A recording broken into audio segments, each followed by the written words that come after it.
For this resume review, we've got an embedded systems intern.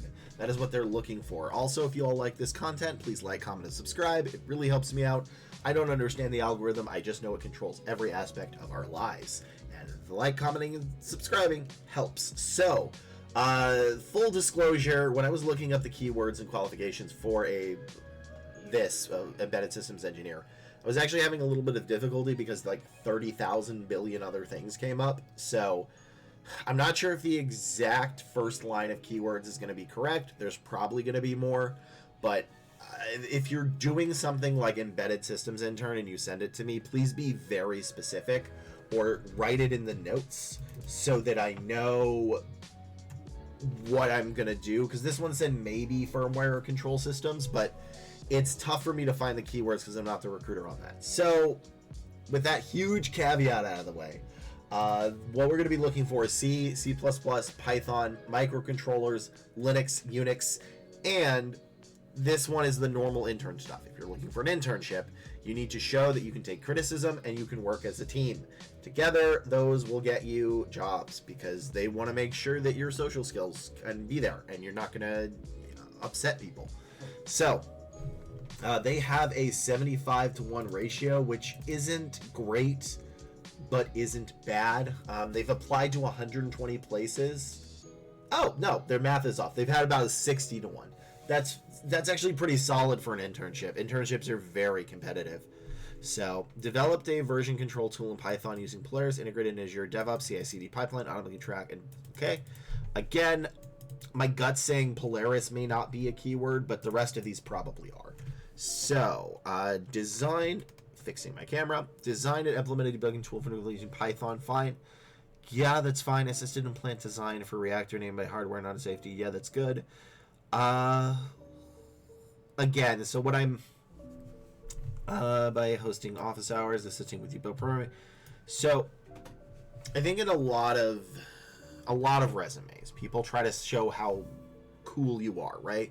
You show that you can lead everybody, but as an intern, that's not your job. Your job is to learn, and I'm not seeing a lot of stuff here about how you learned, how you took criticism. Leading is okay, but they're really not going to ask you to lead 370 other engineers or whatever. They're going to ask you to learn from them. So I don't think this is bad. What I think you maybe not have this one because the timeline is a little off too, because this is May to present. Okay, yeah, I get this. This is okay. So timelines are going to be a little weird with this, but yeah, I don't think this is a bad resume. I think your formatting is slightly off. You don't need this bolded or this bolded.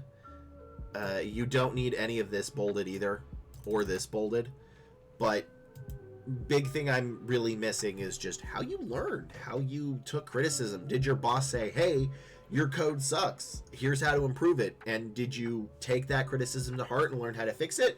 Or did you, flip the desk and run away? That's kind of what they're looking for. So overall, I don't think this is a bad resume. Besides, it's got a couple of formatting issues and I'm missing a little bit, but I can definitely see why you're getting applications and interviews.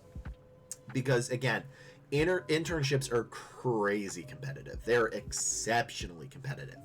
So 60-to-1, while not a high enough sample size, is okay. I'd like to do it to about maybe 50-to-1, but overall, okay.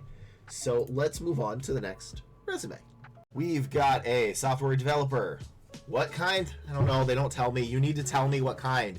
Backend Java is going to be different than backend Python is going to be different than full stack. So, and front end is way different as well. So they applied to 150 jobs and gotten no interviews. Ugh.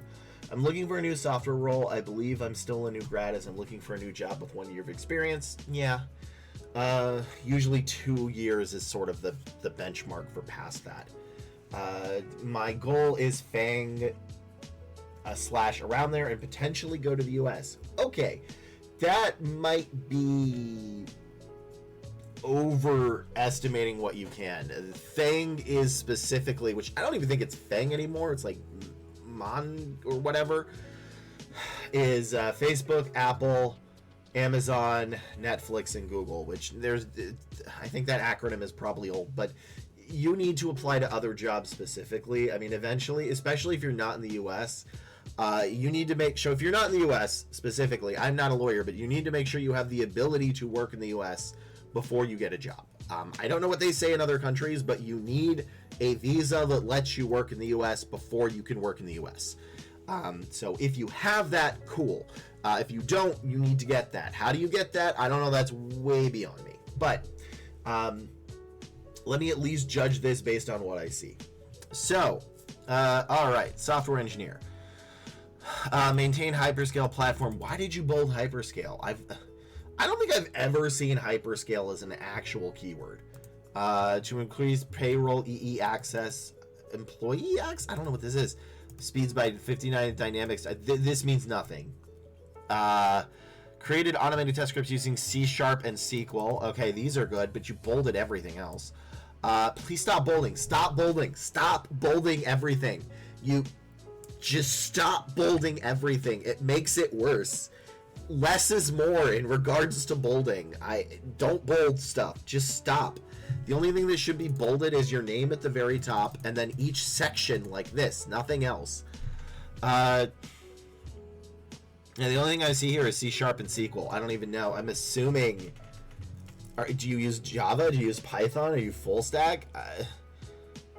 Are you some kind of like back-end person that fixes it for others? Here, front end, and then you have front end. I don't understand any of this. Okay, here it is. Here's why I hate it when people bold. This is the important stuff. React and TypeScript, not 2 billion, 3%, whatever. I mean, this isn't terrible, but like, it's not good. Also, as an intern, you impacted 2 billion users? Maybe you did. It just sounds kind of sus. A/B testing can be useful. Yeah, look, I don't know what to tell you, man. Like, half of this is junk. You've bolded everything to the point where I'm actually missing what I may need. I don't know if you're back end or front end. I assume that since you did front end here and maybe back end here, that you're a full stack. But even then, the only thing I see is TypeScript. I don't see JavaScript. I don't see HTML. I don't see CSS. I don't see anything that's SQL. Oh, here it is. I do, because it's bolded and it's hard for me to pay attention to stuff. I don't see React. I don't see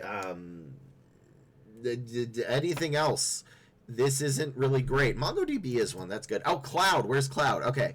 Azure, that's kind of cloud. And Java and Apache. I don't know what you do. This is a resume that doesn't help me at all in anything. I need you to... I think I have a video that's like the best resume I've ever seen in engineering. Please like copy that. I don't need all this stuff. Your job in a resume is not to showcase how good you are. It's to showcase that you have the minimum qualifications. And you are not showing that you have the minimum qualifications, which, if you're doing full stack, which I don't even know if you are a full stack engineer. I don't. It would be here, which I'm copy pasting over here in this one. This would be full stack right down there.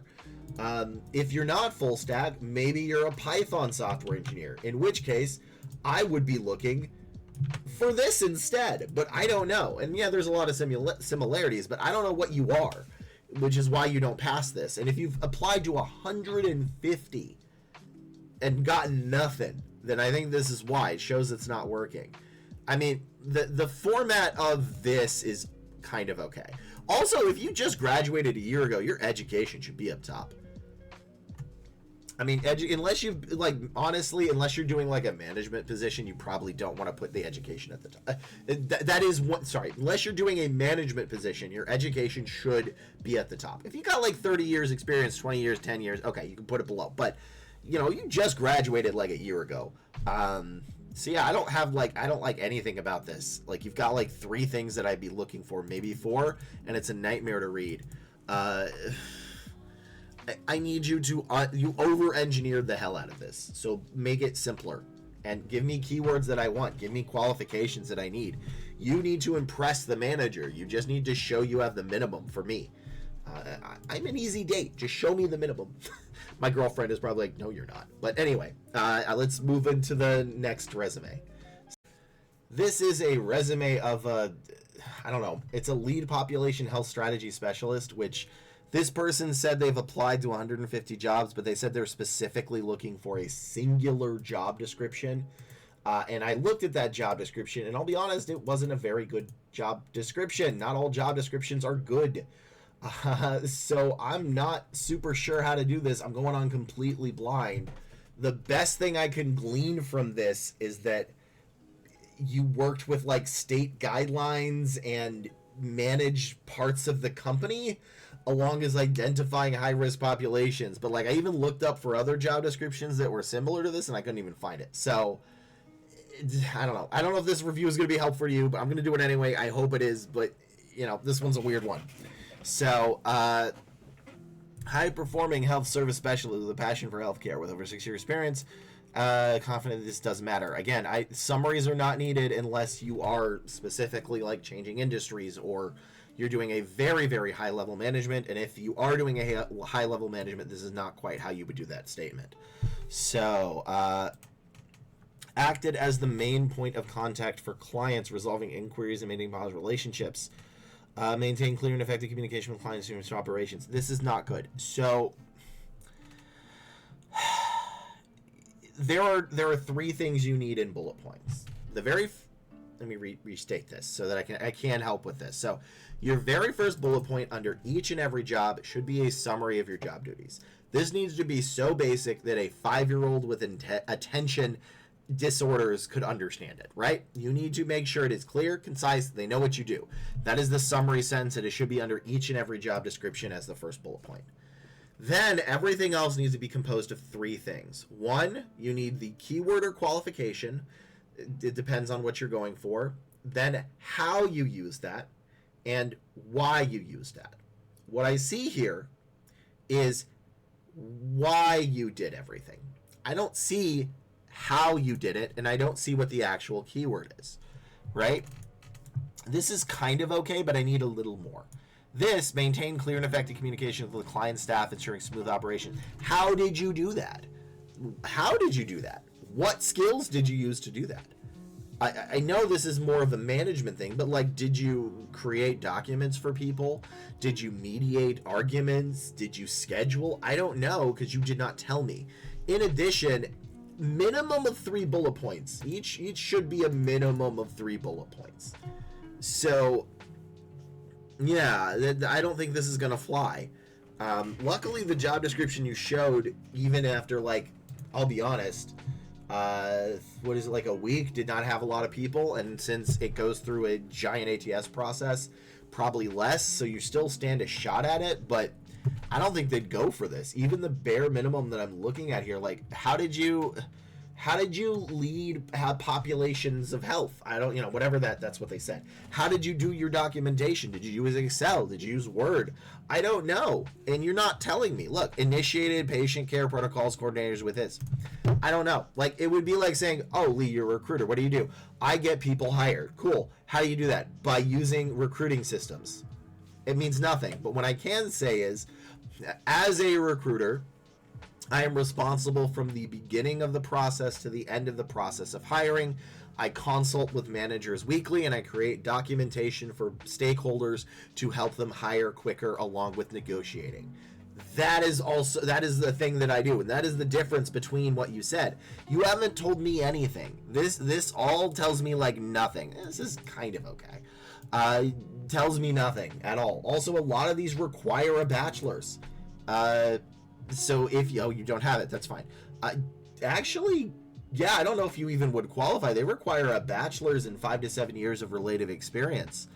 And it doesn't look like you have that. So I don't know if that you would even qualify based on this specific position. So I don't want to be a downer, but I want to let you know honestly about what I think about this, and I don't see anything that I would see. Yeah, because it looks like you've only have like 8 years, but that's without a bachelor's. If they want somebody with 5 to 7 and a bachelor's. And if you have more, I don't see it because I don't see how any of this would be helpful. Sorry, I don't want to be mean, but like, again, you're not telling me what you did. You're not, all you're saying is you acted as the main point of contact for clients and you communicated with clients. Cool. What did you do to do that? Why did you do that? How did you do that? I need to know. I could not move forward with this resume, even based on the limited information that I see in the job description that you sent me. So let's move on to the next one. This is a business analyst resume, and they have applied to 100 jobs and not gotten to 100 to 1 interviews. That's not great. They're looking to jump from market insight into more strategic roles, so I'm assuming business analyst. So this hurts my eyes. You bolded too much. Please stop bolding everything. This is just a nightmare. This should be one line. This right here, which let me make sure this is actually being seen. Yeah, this right here needs to be one line. All right, you don't need 2 lines for this. None of this should be bolded. None of this. None of this. None of this. None of this. This first sentence: design and implemented strategic insight processes, collaborating with 5+ cross-functional teams to deliver cohesive brand and GTM strategies as part of X new way of marketing. I don't know what that means. Cross-functional team. This is the only thing you have well, but you bolded the 5. Why? Stop bolding. I hate all this bolding is bad. Stop bolding everything. So this is a fine part, but I don't know what the hell strategic insight processes that deliver cohesive brand and GTM strategies as part of a new way of marketing. I don't know what the hell any of that means. You need to write your summary sentence assuming I know nothing, okay? Pretend I am a fool. Lower your expectations of what you believe me to be when you write that sentence. I don't know what any of that means. I'm assuming you designed their marketing stuff, but I don't know across what. Cross-functional is good. You kept that. But I don't know what GTM landscapes. I don't know if this was through social media. I don't know if this was through print. I don't know if it's digital. And yeah, I don't know what the hell that is. So please, for your first bullet point under each job description, make it basic, super basic. And then manage and executed. I don't know why you said executed. Like, it'd be weird if you didn't execute. 8+ end-to-end market research initiative, qualitative and quantitative. That's fine. Delivering data-driven insights and strategies, multicultural consumers, market research. This is a fine, yeah, this one's good. I actually like this because qualitative and quantitative, while not usually the exact keywords, are close enough. Because what we're going to be looking for, which I realized I forgot, is this. So SQL, data analysis, Tableau, Power BI, Looker, cross-functional teams, from IC to stakeholders, which you did do, and that's good. Multitask projects, explain complex topics to non-technical people. Excel, Word, and PowerPoint. And right now, this is fine. This is actually fine. But right now, I've gone through all of this, and I've only really gotten cross-functional, stakeholders, and explaining data and insights to non-technical people. And that's good, but I need more. There shouldn't be 5 bullet points to only give to that. And I'm missing the basics. I'm missing Excel. I'm missing PowerPoint. I'm missing Power BI. I do like the fact that, like, if you just said managed 8+ end-to-end insight initiatives, this is a fine sentence if you just remove the and executed. Like, managed or led from the front, whatever. But, like, yeah, it's... My problem with this resume is you don't give me enough, and your bolding is making it actually hard, because you bolded this, which I don't, it's okay, but that means they may miss this, which is the actual important part. So stop bolding everything and give me some of the basics. Give me explaining complex topics to non-technical people. Give me Excel, give me SQL, give me data analysis, give me Power BI, give me Looker. That's all I can really do for this. I want to do more, but, like, you're not giving me anything with this. So, and seriously, stop bolding. It's just, there's so much bolding that it makes it difficult. Because, like, okay, recruiting tangent here. You need to review 50 resumes for one of your 35 open positions. You have 30 seconds to make a decision. And it's very possible that your recruiter is not just doing marketing, because typically there's not going to be enough of a hiring need at a company unless it's very big for only a marketing recruiter. You're going to need to do hiring for project management, for blue collar jobs, for IT, for managers, for other types of marketing, which is this, for business analysts, for business scientists. And that person is going to be confused to hell as to what you do, especially because you're switching industries, which is the one time you should have a summary that just says switching from X to Y. So switching from marketing to business analytics, which is something you probably should do, because they're going to get confused as to why a marketing specialist is here, especially if they don't have any of the keywords. Well, you have like half the keywords, but you're going to need more. So that's it for this video. Please like, comment, and subscribe. It helps me out, and I will see you all in the next one.